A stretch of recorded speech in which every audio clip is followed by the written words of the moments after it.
Welcome to the 7th episode of East World 2014 Recaps from Reality TV Warriors. My name's Michael Holmstone, and joining me as always is the Canadian who has tried to convince us for years that he knows what wrist-sized means, Logan Saunders. Good afternoon. And the guy who overcompensates for his little legs by taking leaps instead of steps, David Bindley. Yes, I do. Continuing the recurring joke of Bindles being tiny. And I said this to Bindles earlier, I'd completely forgotten that they took a 3-week break of mourning after Arf went in this season. It was 3 weeks of mourning. It was 3 weeks of mourning, because I looked this up, I'd completely forgotten that they do actually take a break between episodes 6 and 7. But yeah, in honour of Arf leaving, they did take a 3-week break, allegedly for the Sochi Olympics, but we all know what that actually meant. For 2014? Yeah, but it's the last time that Vidum does this, and also I don't think they actually did it in the next time trailer. I don't think they said in 4 weeks' time or whatever it was, like they did in Japan. I think they just said next time.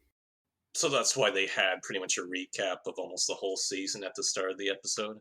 Yeah, because it really confused me, and obviously they didn't even acknowledge it at the start of the episode that they had taken the 3 weeks off, and I looked it up. It's also why they did the future stuff at the end of the last episode. And the reason that they didn't do it in 2018 or 2022 is because it's now on Saturdays. And as Bindles pointed out, they don't do speed skating on Saturdays. So Awesome. So previously, the Final Six took a glimpse into the future and split up to search for each other and prevent Yokers from entering the game again, where Jan-Willem went undetected and won a personal reward, inexplicably sharing it with Tygo. At the execution, it went down to the wire, but sadly our hero Arf was the 5th person and 3rd woman in a row sent home. Art says that Arf's elimination left a confused group behind, as she put it herself.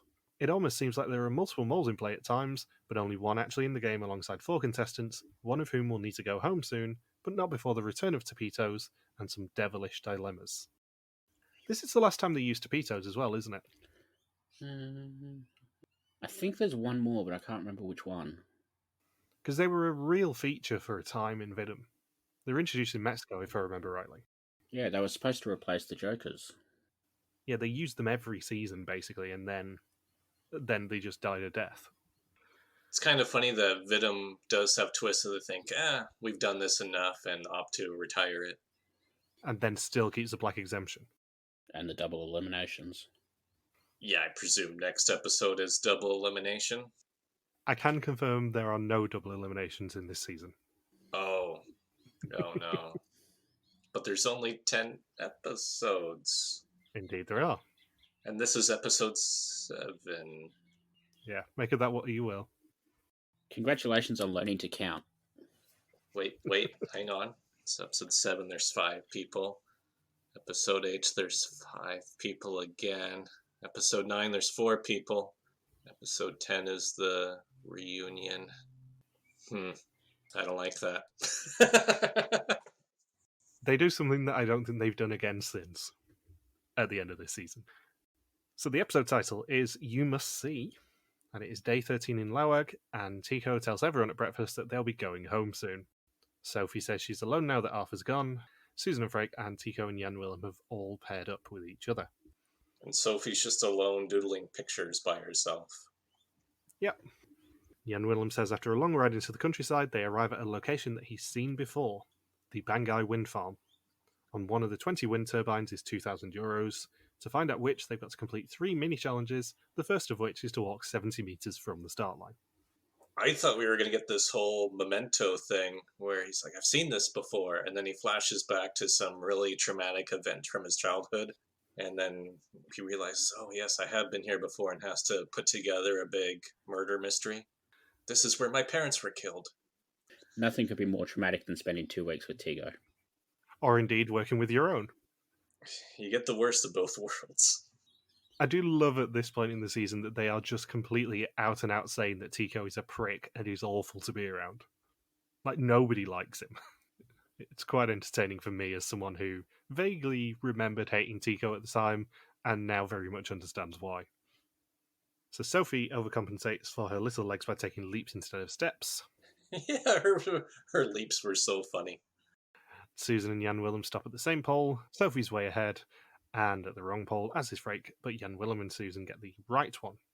Right before that, though, we find out that Susan hates the fact that Tygo was walking alongside her for a while, because he's always playing games to get you out of sorts.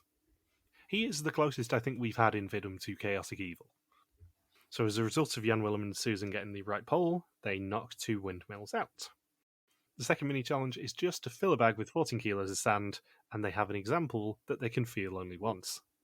I didn't know it was so tough to measure 14 kilograms. Freak measures just over 16, and then everyone else has pretty much double or more. And I can't figure out how they were so far off. It's because they stuffed a 6-year-old in the sack. Yeah, help me out. The magic number for all of these challenges is 70 because of the height of the wind turbines. But it's rather impressive that 4 of the 5 people really, really biff this challenge. Yeah, I'm just trying to figure out how they... Because it'd be the same sand. 14 kilos is still 14 kilos. Were they not allowed to lift it up before they presented it to Art? I've just no idea how they managed to screw it up so much, because Frakes weighs 16 kilos, or just over. Jan-Willems is 30, Susan's is 31, Sophie's is 25, and then Tygo is 35. That's a lot of sand. Yeah, that's... I don't understand. Just you would feel that's a lot of weight. That'd be at least what? If everyone was off, everyone other than Freak was off by at least 9 kilos, that's what, over 20 pounds? You're going to notice that big of a difference. Or you should. The total of the 4 non-Frake people were 121 kilos. I wonder if Tygo just kept filling it up to show off how strong he is. Look at me, I can lift up 35 kilos with one hand. I don't even know if the mole had to do anything with this challenge. I wonder if the mole just casually looked over and thought, well, I can fit in quite nicely here. There's no incentive for me to try. Or whoever's the mole should have just put in 60 kilos. And their heart saying, oh, everyone else has already measured. I don't know why you're still putting sand in the bag.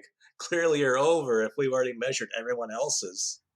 It's one of those challenges that's not really easy to mole in a inventive way, but then all of them fuck it up so badly that you laugh anyway. Yeah, the one thing that we can say for certain is the mole had too much sand in their bag. Yeah, that is a certainty. To what extent, I'm not going to say, but the mole did have too much sand in their bag. Yeah, because I wonder if Freak is the mole. I wonder if he's thinking, oh, crap, I was the only one who barely missed it. I had the moliest measurement out of everybody while everyone else went way over. So the final challenge is to count 70 seconds with a wiggle room of 5 seconds either side. Once it's passed, they need to cross the line. Yeah, in Big Brother Canada, they do a version of this challenge where they're in some sort of coffin, there's bugs to distract them, and they have to try and count to either 60 minutes or 100 minutes. It's a classic challenge they do every season now, and I'm just surprised that not everyone was able to get 70 seconds. I mean, that's barely over a minute, and 5-second margin of error is pretty generous. In fairness, 60 or 100 minutes in a coffin covered with cockroaches or whatever is still less terrifying than 70 seconds standing next to Tygo. And also, you're underestimating the distraction that comes from being underneath a windmill rather than having cockroaches and water poured all over you. Or indeed, hearing messages from home. And then here it's just, 70 seconds of Tygo. I'll never be able to keep focused. Just being able to smell Tygo must be punishment enough. Oh, God. He looks like he smells. He looks like he smells. Well, we established last episode that he's obviously still smoking, so he probably just stinks of stale cigarettes. It's like during my birthday, I went over to my brother's house, and him and my sister-in-law, they have a 10-year-old together. And she was talking about some kid at school, and she was like, yeah, physically he's not smelly, but mentally he's smelly. So maybe she was talking about Tygo. No, he's physically and mentally smelly. What has this podcast become? We now have the same maturity level of my 10-year-old niece. Oh no, we're way below that. We're way worse than that. Yeah. So Susan said she's never been so excited to count. Sophie gets distracted by the windmills. And then Jan-Willem has maybe the quote of the episode for me when he says that timing is his job, so he was eager to do well in this challenge. And from my rather extensive experience of radio, you have computers for that, you moron. You don't need to think in radio. It'd be hilarious if they did just as bad with this as they did with the sandbag challenge, so somebody just waits 15 minutes before stepping out for the 70 seconds. There was a challenge on the first Australian Survivor, the one way back in 2002. It was like the final challenge. It was basically light a fire and stick it up as close to 38 minutes after the challenge starts. And they basically ended up calling off the challenge because one person was just sitting there for so long they just ended up giving up. So like they had a winner, and then they're like, okay, they've won. We can't keep waiting around for you to do this. Just you've lost. Go away. How much over did they go? Hours? I don't think it was that long, but I think the winner was only about 3 or 4 minutes off, and then they just kept going for about another 10 minutes after the end, I think. Oh, that's not that long. Yeah.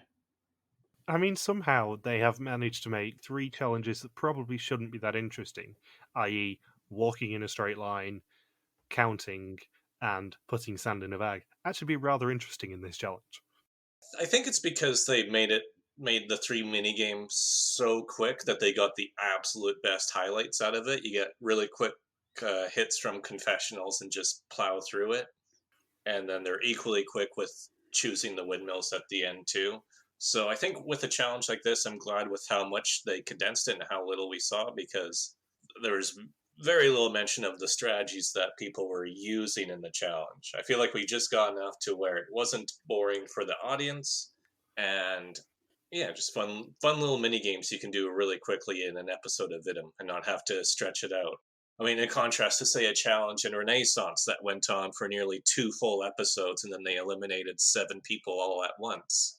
And we're just thinking, why did we have to sit through all of that? Here, it's just 3 quick mini games that are fun to see. Pick a windmill, boom, challenge is over. I will say Vidum really seems to struggle with like these sort of games on beach sort of challenges for some reason, but this is about as good as they could have done. Yeah, I think this one also benefits from the future challenge. Yeah. Going back to the future as we actually are. I never remembered the future challenge being that fun, but it has such an impact in this episode and next episode, because that's where all the futures come from, that actually it makes a potentially borderline slightly boring challenge like this really interesting, because Jan-Willem then has to actually have the strategy of going, right, what do I remember from this and how can I use this to my advantage? And you have the complete opposite with Sophie in the next challenge, where actually people walking and describing things probably isn't that interesting on the surface of it, but because of the added layer of the future challenge, it does make it far more interesting than it probably has any right to be. Yeah, I think the fact that they did tie it in, because it makes the audience even more engaged, thinking, okay, how did this tie in from last episode 4 weeks ago? And is it going to be tied in as well as a possible hidden clue that the audience may be able to grasp for the final reveal as well? Yeah. Yeah, I think without that future challenge, this challenge is kind of a bit of a nothing, but with that, it works. Yeah, without the future challenge, it basically turns into pick a number from 1 to 15.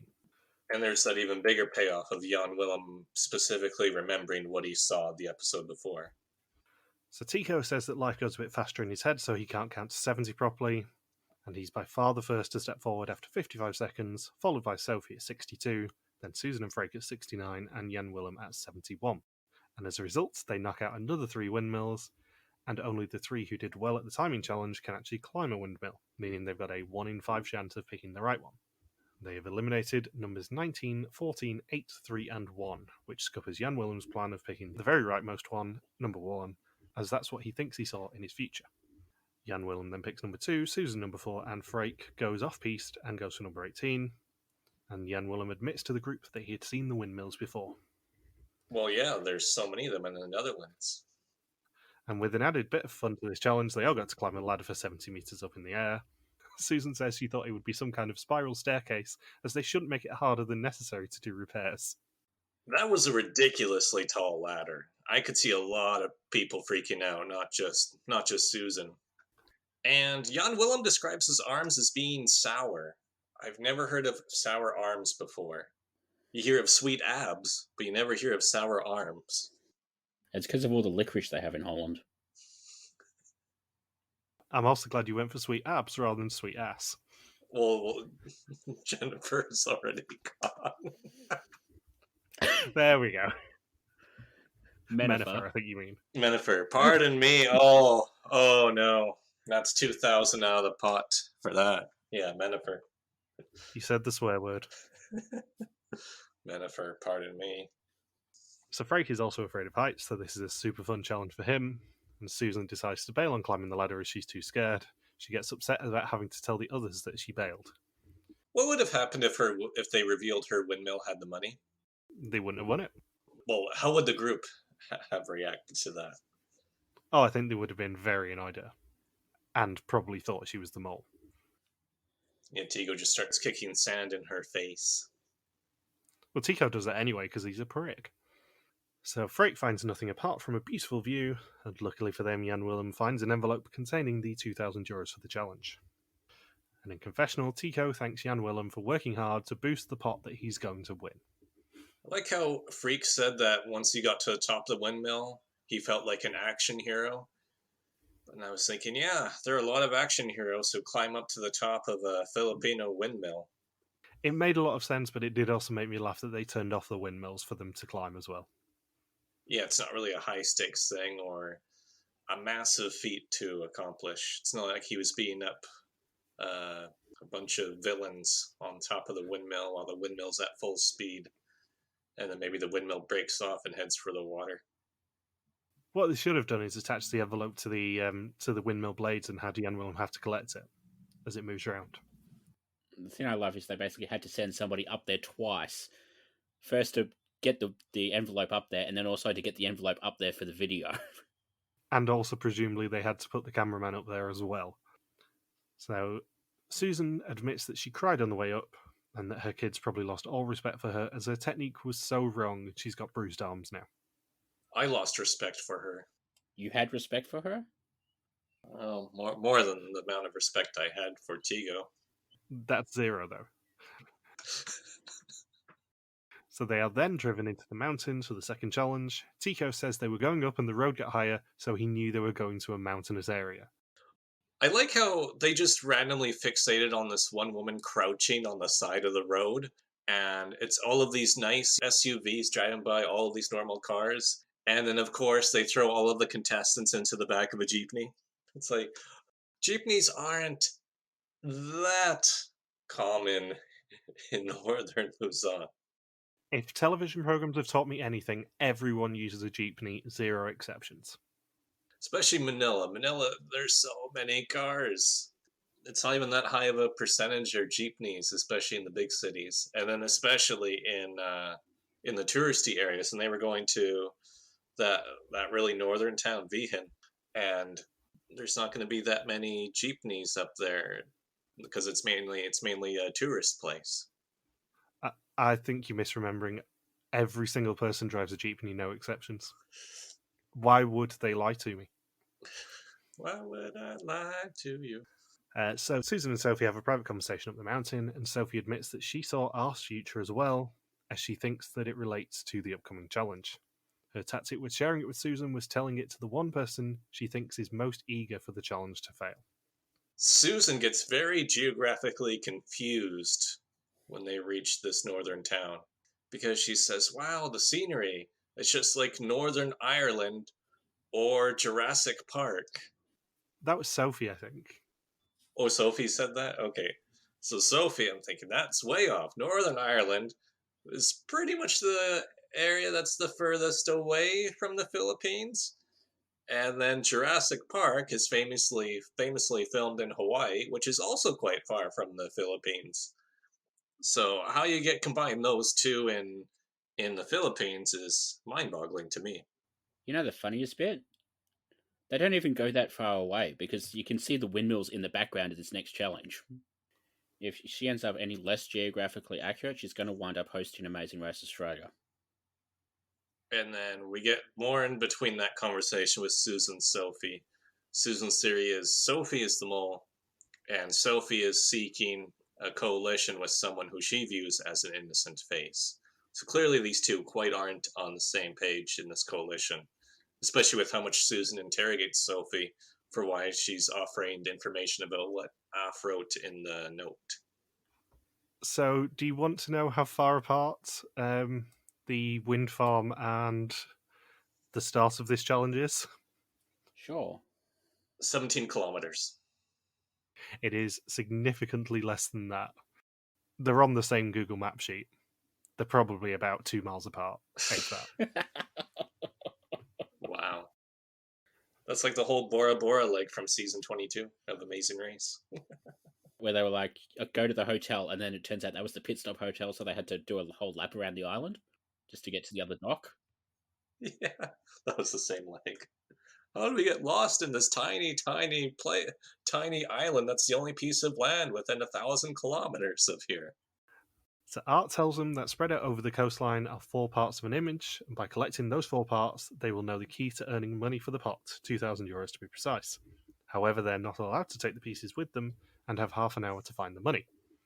They get a compass and a card with 4 directions on it, and 4 of them need to head to a location each and find part of the image and relay it back via walkie-talkie to the 5th person. And they volunteer Susan to stay at the compass. Immediately.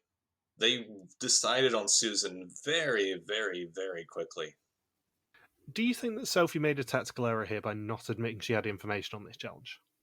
It's tough because it depends on, is it an error in terms of getting money into the pot or an error in terms of trying to get herself some sort of personal reward or doing something that would draw suspicion to her?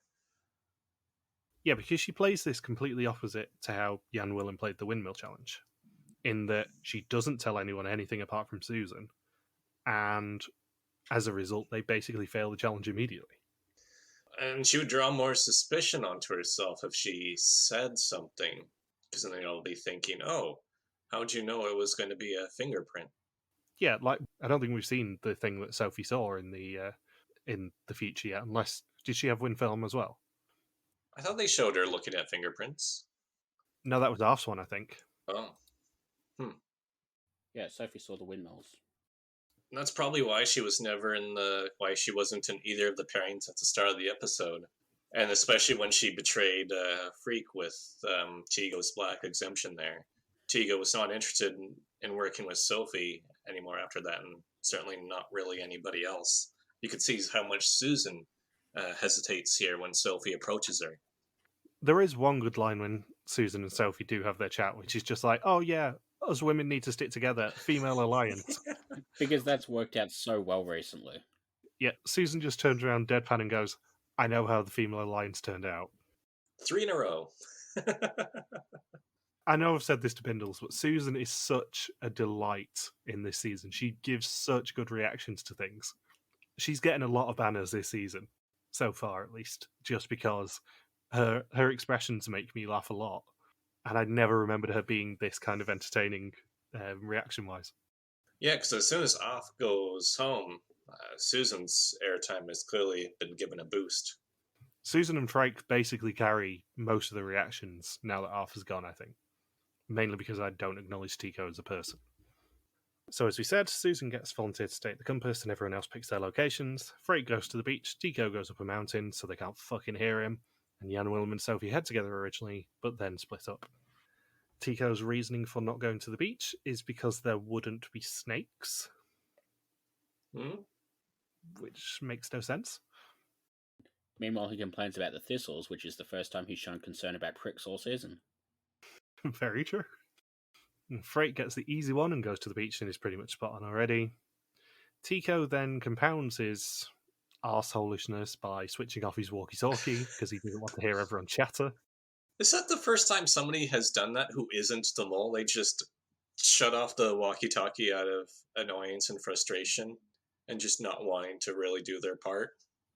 I'm surprised he didn't try to get a screwdriver and then unscrew the back of the walkie-talkie and throw the batteries into the bushes. Surely he knows there's an easier way, which is change the channel. Yeah. You don't have to turn it off, just change the channel, you won't hear anything. She changes the channel and he hears some inappropriate moaning on the channel. Who else is here? Someone's having a good holiday. So Frake finds his picture, which is allegedly a map of a maze, and Sophie hears that and immediately thinks that those are fingerprints. And then Freak gives a very specific, detailed description of the fingerprint that nearly eats up the entire 30-minute time limit. I know we mentioned this with the Tiantan Buddha route, but there's something hilariously fun about someone giving far too much detail in a challenge like this. We had it with Arth taking 8 minutes to describe 2 Buddhas, and we have it again with Frake taking about the same amount of time to describe a quarter of a fingerprint here. Yeah, you want to start in the top left quadrant. Within that quadrant, you want to be in the top right of the top left quadrant. Draw a line at an 85-degree angle for about 2 inches, and then I'm thinking that's not an efficient way to describe it. And then Sophie, when she gets her piece, she goes in the exact opposite direction of being extremely vague on how to draw it. Only Jan-Willem was helpful. I know this show wants either discipline, but sometimes they need an either safe word. So does Tico with him finding that porn channel. That's probably what he's listening to. He's listening to A to Discipline. That's all right. Logan can tell him all about the channel, all the greatest hits. So Sophie finds her board right at the top of her mountain, and she confirms that it's a fingerprint, and wonders if they can just get away with saying it's a fingerprint. That's just one line. It's a fingerprint. Done. She also then gets distracted by a cow. What is it with people getting distracted by animals this season? Because this is about the 3rd time it happens. It's not just people, it's the fact that Arth and Sophie are in an alliance, in episode 6 at least, and both of them, in the space of an episode, get distracted by different farm animals. So this is how to draw the fingerprint. Ooh, that cow has a puffy tail. And yet nobody gets distracted by the horses that we see earlier in the challenge. Or a bear. There's a bear in the background too, playing basketball. There is, it's Paddington. He's just sat on a log with a marmalade sandwich. So she starts off very vague and comes up with junctions. Susan wonders what wrist size means. And Jan-Willem says that Susan was never going to get Sophie's directions. With 3 minutes left, Tico hasn't even found his board yet, or indeed spoken to anyone in this challenge. Jan-Willem comes up with a new system, which is dot to dot, which become lines later. Time runs out as only 3 pieces were found. Susan's given 4 potential fingerprints. Only one of them is the mole's, and that is where the money is hidden behind. She randomly picks one, and picks the wrong one, earning them no money of 2,000 for the challenge. Yeah, I'm not surprised she blew this. No. I paused on the fingerprints and I still couldn't work out which one was correct. No. Do you remember whether it's actually the mole's fingerprint as well? I didn't remember it at the time until Art mentioned it. Yeah, I can't remember whether it is actually the mole's fingerprint blown up, like that's meant to be a clue. In the same way that Jeroen's writing was meant to be a clue, like any of us care about his writing, or indeed him.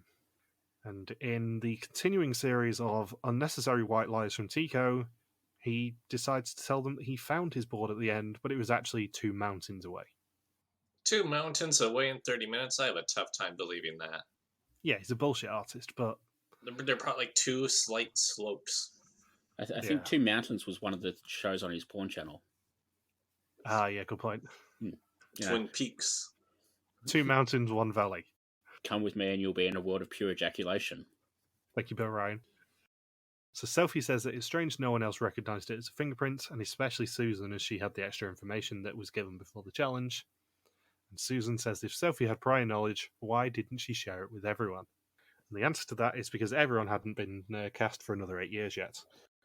That challenge, I can't decide whether it was completely doable and they just fucked it up, or it was completely impossible and they did really well. Oh no, I think it was completely impossible and they didn't do well. I think Jan-Willem did well. I don't think anyone else did. Because the problem is it requires you to have 4 people at the locations who can A, give instructions, and B, actually find things, Tico. And you also need someone at the compass who can follow instructions and actually comprehend what people are telling them. And you had this kind of unfortunate situation on both of those parts where Tico couldn't find anything, Sophie was being super vague, Frake did well, I guess, and Jan-Willem did well, I guess, and you had Susan who just couldn't comprehend what these people were telling her. So they were never going to win it. No, and the video from the future challenge really didn't help with this one compared to the windmill.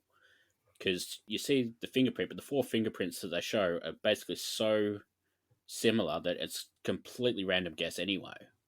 Yeah, and also it's far, far too quick for anyone to make a mental note of what the fingerprint looked like. So it's now day 14 in Lauag, and everyone is in the pool. Frake trusts Susan implicitly. He can't imagine her being the mole, and if it is her, she deserves an Oscar. They share a cabin and information going forward. Susan says she was onto Arf for so long, but was worried that she would be the idiot who was duped by being friends with the mole. Art then tells us there are 3 main suspects in the group: Sophie, Susan, and Tygo. Frake suspects Tygo and Sophie, just like Susan, who is suspected by Tygo. He's one of Sophie's suspects, as is Susan. Jan-Willem's focusing on Sophie, and Frake and Jan-Willem aren't that suspected.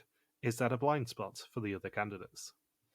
And then they are taken to Vegan, and it is like stepping back in time to old Spanish colonial times.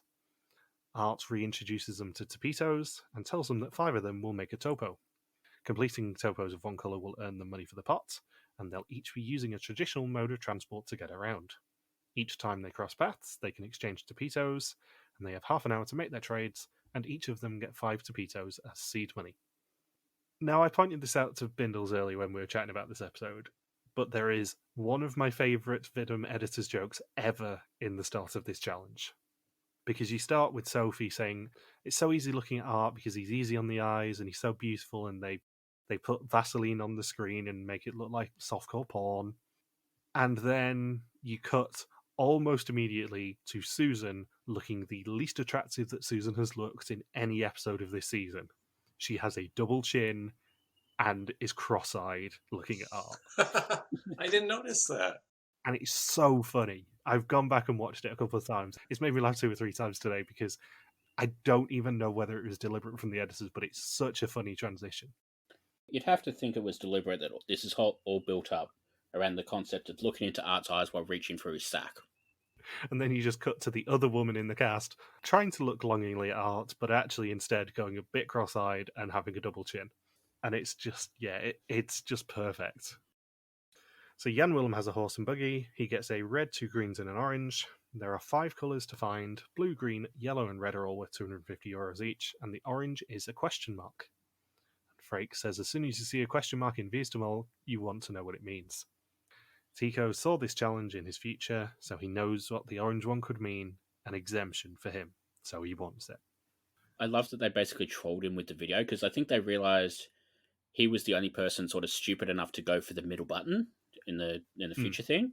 So they basically filled this video with as many sort of irrelevant decoy things as they could.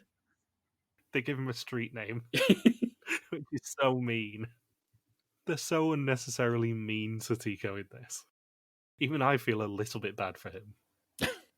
Because, he gets so much unnecessary detail and tells his driver to go to the road that he saw in his future, and it means absolutely nothing. So Sophie and Tygo are both on tricycles, and Frake is in a horse and buggy. Sophie and Frake pass each other, but Frake doesn't stop. Tygo and Jan-Willem did the first trade, and they swap a red for a blue.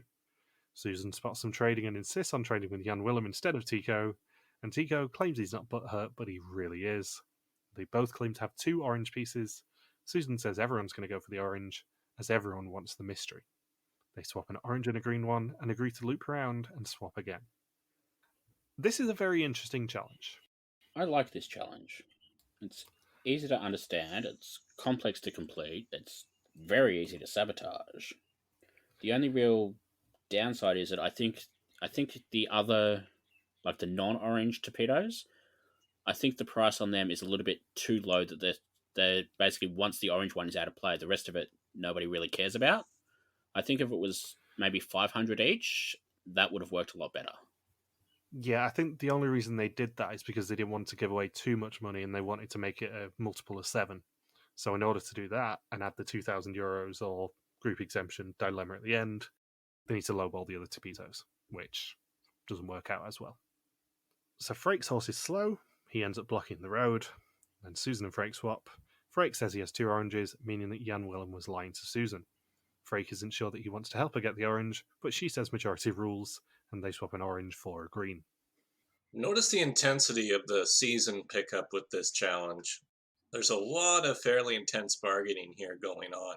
people are drawing their line in the sand a bit more, as, for instance, Susan refusing to deal with Tygo at all, just ignoring him whenever they cross paths. I mean, it's an ideal situation. Just ignoring Tygo. They should have given him a walkie-talkie for this challenge. What would be your tactic, do you think, in this challenge, if you were playing? Well, if I was a contestant and Tygo had told me he was going to play a Crystal Logo, I would have gone straight in the other direction. I think I probably would have realised everyone was going for the orange one and sort of figured, well, in the past, the torpedoes have been an exemption. So it's probably just going to be an exemption. I wouldn't have picked the non-elimination. So I would have thought it was an exemption and then just been like, as much as I want one, I don't think like you would have had as much of a chance with this one compared to some of the other exemptions. So I probably would have just gone for one of the money ones. Just whatever I had the most of at the start. I think it would have been very tempting to go for the orange, but if everyone was going to go for the orange and you weren't the mole, then you probably just pick a colour and try and at least get some money in the pot. It really depends if you are lucky enough to start out with an orange piece. If you don't have an orange piece to begin with, then yeah, just try to complete whatever color you've got. But if you think you got a shot at the orange pieces, you pretty much want to go the route that Susan did, which is just agree to whatever conditions the other contestants have to ensure you can get all 5 pieces. Especially when they're believable conditions, too. And also, if a question mark's introduced into the game, you probably want to try and keep it out of the hands of the mole, because the mole will know what's coming. And as a general rule, question marks tend to be something that the mole can do damage with, if they get their hands on it. And then once you're down to only 5 players left, that question mark will become most of the time will be very, very valuable too. Those are pretty high stakes if you just let the exemption fall into somebody else's hands, knowing that could very well be the final exemption of the game. So Susan gets her taxi driver to follow the horse in order to bully Frake into giving her the last orange piece. Tygo finds Kaya Chrysologo from his dream, but sees absolutely nothing there. And then Susan and Frake make another trade. He agrees to complete her orange in exchange for being the only person to know what it means. And they swap a red from Susan for the final orange piece. Who did Susan meet up with multiple times? Was it Freak or Jan-Willem? Frake. Yeah, with Freak, yeah. So where they exchange the first orange piece and he still has one. And then they waste all that extra time having to try and cross paths again just to exchange for a piece that doesn't even put money into the pot. That was a bit of a strategic oversight on both their parts. Well, Tygo says that later. He says him and Jan-Willem are the only ones playing tactically, doing small circles instead of large ones. And then Sophie ended up in Mindanao, I think, by the end of the challenge. So Tygo and Frake swap a blue and a yellow. Susan refuses to swap anything with Tygo again. And then Jan-Willem and Frake swap a blue and a green. All Jan-Willem needs is Sophie to appear with a green. Sophie has to turn left, but her taxi driver doesn't understand and turns right. And then Jan-Willem and Tygo swap a red and a blue, and Sophie spots Jan-Willem right at the last second. When they finish the challenge, Susan is the only one that we know has a complete topo with all 5 orange pieces. She's not sure what she's happy with yet, but she's happy she completed it nonetheless. It is now time for the test. 20 questions about the identity and actions of the mole. Whoever knows least goes home, except for the mole who can never go home. Tygo still has a yoker that he didn't play last week. And then brags about not using it again this week. Yeah, he's such a prick. Frake says Sophie and Tygo are both on his list. They sabotage at the windmills and the fingerprint challenge. For Tygo, there are only 2 options, Susan and Sophie. If he's wrong now, then Sophie is the mole, and he hangs on to his yoke for one more round. Sophie doesn't know whether it's worth still hedging her bets. Last time she put 12 questions on Susan and 8 on Tygo, but is leaning more towards Susan than ever before. Susan's still on Sophie, with Tygo in second. Frake has a sudden panic that it might be Jan-Willem, so puts a few questions on him. And Jan-Willem is only on Sophie. She seems to be playing a double game. Art says that they earned their money due to luck rather than skill this episode. However, they are now more in tune with each other, and also the mole. Jan-Willem is the first to be asked whether he completed a topo, and he completed the green one, earning them €250, and he also gets a green screen. And then Susan is the next person asked, and she's told that her 5 orange pieces are worth €2,000 for the pot, or a group exemption. Now, ordinarily in these sort of dilemmas, the argument I will make is that the mole will always pick a group exemption because keep your group larger and all that sort of stuff. But there is no advantage to the mole from hiding behind people, from what we know of the rest of the season, because it still ends up with a final 3. There are still 2 more executions to come. It just prolongs the agony a little bit for one person, which is very interesting. And I'll also say we do know who should have gone home here. They do reveal that at the finale. They didn't reveal it for the episode 3 one, but they do reveal it for this one. If you were in Susan's position here, would you have taken the group exemption or the money? It depends if you're mole or contestant. As a mole, you still probably pick the group exemption just to keep money out of the pot. But as a contestant, I think at this point you know that there is not a chance that they're going to have 4 people in the final test, so you probably say, I'm going to run the risk and hope that it's not me, if I were a contestant. Let's be honest, I think every single person in this final 5 probably would have picked the group exemption. I don't think that's a uniquely Susan thing.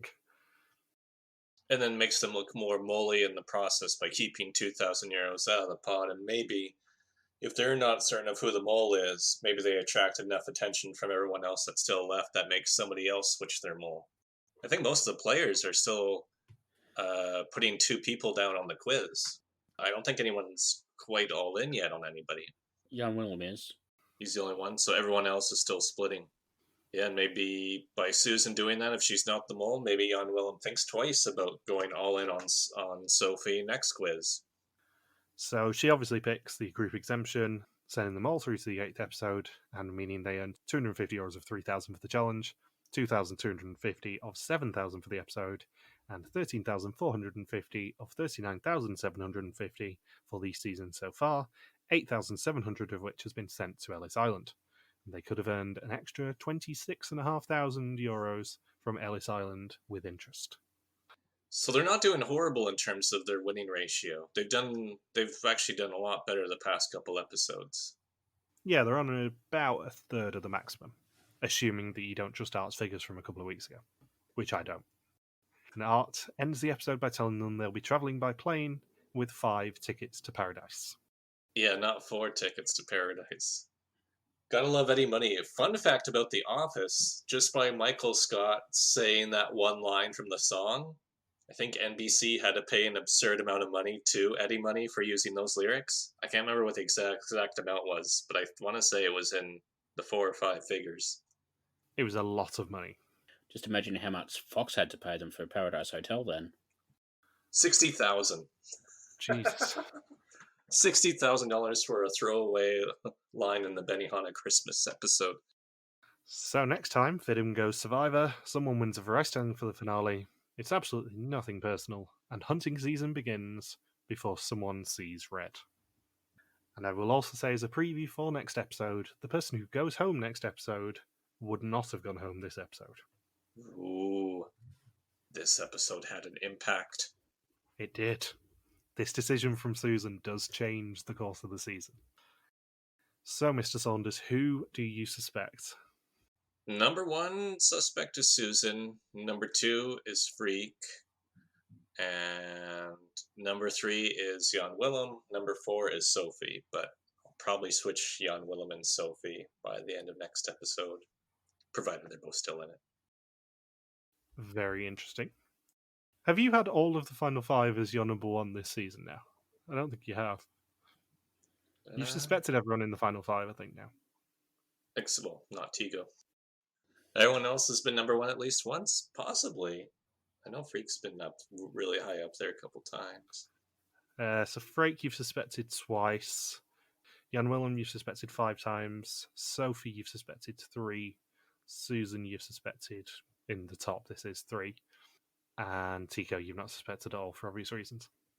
Interesting. So it means I'm all over the place this season. Yeah. Next week is the first episode of 2 this season where we go down to 1 suspect. Just for the record. Have you guys got anything else you want to say? I'm good. I'm stoked. I'm stoked to revisit one of my favorite places on the planet. Yep, we are off to El Nido for the last 2 episodes of the season. And quick programming note: I like to do this at the start of episode 8, but I'll do it now anyway. We are obviously, as is traditional, going to do the finale and the reunion back to back for episode 9. So you've got 2 more weeks of the season with us. So, thank you for listening to our Vista Mall 2014 recap. We'll be back next week to continue the hunt for an old mall in Hong Kong and the Philippines. Don't forget you can contact us on Twitter, Facebook, YouTube, or Instagram, where we're at RTV Warriors, or you can email us and contact at rtvwarriors.com. Logan's on Twitter at Logsquacky, Bindles is a Grim Recap, and I'm MJ Harmstone. You can also support us on Patreon at patreon.com/rtvwarriors. Thank you as always to Marika for the subtitles, and we'll see you next week. Peace out and just chill till the next flavoring. She done already had horses.